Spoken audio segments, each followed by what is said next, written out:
ആരാണ് ശരിക്കും ഈ വേടൻ? വേടൻ തന്റെ അമ്മയെ അടയാളപ്പെടുത്തുന്നത്.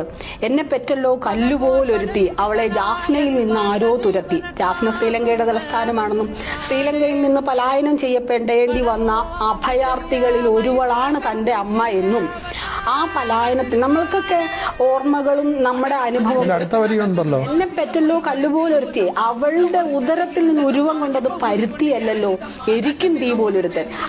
ആ മനുഷ്യൻ, ആ എരിക്കും തീ പോലെ ആ അഭയാർത്ഥിനിയായ സ്ത്രീ, ദളിതനായിട്ടുള്ള ഒരാളുടെ പിതൃത്വത്തിൽ നിന്ന് അഭയാർത്ഥിനിയായിട്ടുള്ള ഒരു സ്ത്രീയുടെ മാതൃത്വത്തിൽ നിന്ന് ഉരുവം കൊണ്ട് ആ എരിക്കും തീ പോലെ ഒരുത്തൻ എരിക്കുകയാണ് അവന്റെ വാക്കുകളിലൂടെ, അവന്റെ കവിതയിലൂടെ, പാട്ടിലൂടെ, സംഗീതത്തിലൂടെ.